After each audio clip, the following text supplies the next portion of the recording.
Сәлеметсіңдер ме? Әдебиет оқу сабағын бастаймыз. 9-шы сабақ, 4-ші сынып. Сабағымыздың тақырыбы жер байлығы, ел байлығы. Сабақтың мақсаты әдеби шығарманың ерекшелігін ажыратамын, кейіпкерлердің іс-әрекетін бағалап үйренемін. Ойлан, бірінші тапсырма ребусты шеш. Алтын, мұнай, көмір, жез. Екінші тапсырма өз жерінде өндірілетін қазба байлық туралы не білесіңдер? Қазақстан қазба байлықтарға бай. Жерімізде пайдалы қазбалардың көптеген түрлері бар. Мысалы, көмір, мұнай, газ, алтын, темір, күміс, қазба байлықтарының көбін біз тұрмыста қолданамыз. Алтын, күмістен әшекей жасайды, газ бен көмірлік отын көп пайдаланады. Мұнайдан жанармай шығарады екен. Тұрсын Жұртбай, жазушы, ақын, ғалым.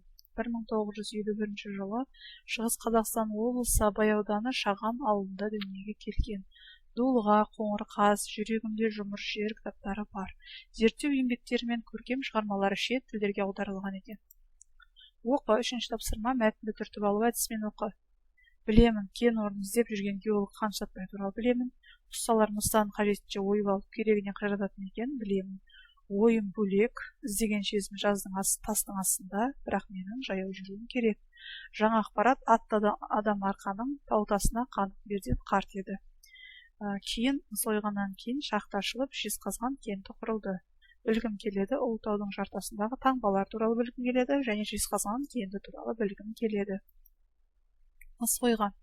Салқын самалды Сарыарқаның даласы, арқасында асынған жол дорбасы, қолында қысқа қайласы бар бір жолаушы келеді. Әр төбенің басына шығып күнге күйген тастарды балғасымен уатып ұзақ үңіледі.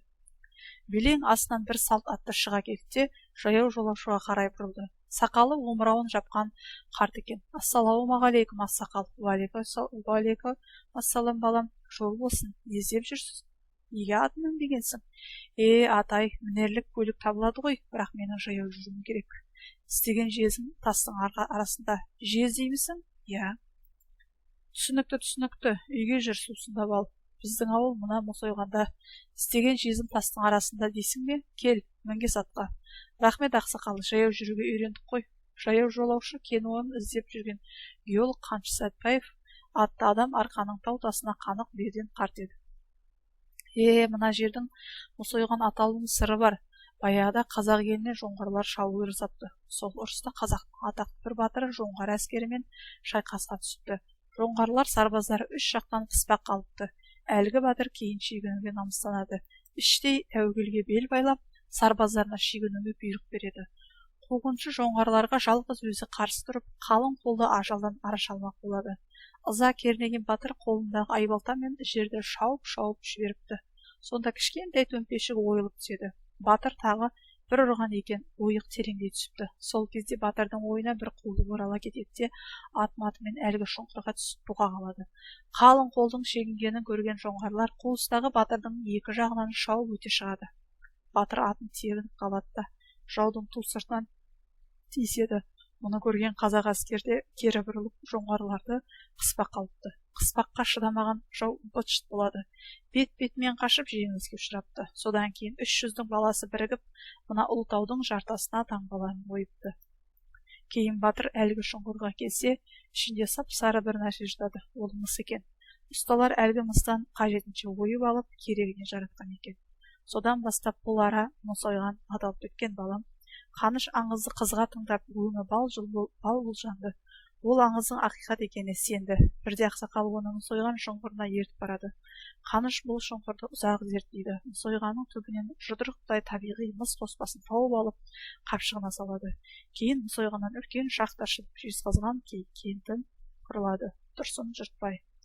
Қаныш Сәтбаев, геолог, ғалым, минералогия ғылымының докторы, профессор академик, Қазақ КСР ғылым академиясының ұйымдастырушы, оның тұңғыш президенті болған екен. Түсіндірме сөздік: мыс, қызғылт, сары түсті жұмсақ металл, табиғи мыс қоспасы, құрамындағы басқа заттардан ажыратылмаған мыс кесегі, ат-матымен, атымен бірге.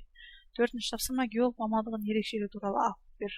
Геология жердің құрылысын, құрамын, жаралау тегін және дамуын, жердегі тіршілік атаулының пайда болу, даму тарихын зерттейді. Геология сөзі грек тіліне аударғанда жер туралы ғылым деген мағынаны білдіреді. Геология мамандық емес, өмір салты ретінде қарастырылады. Себебі бұл мамандық бізге табиғаттың құпияларын қадірлеуді үйретеді. 5-ші тапсырма: Қаныш Сәтбаев ғалым ретінде қандай жаңалық ашты?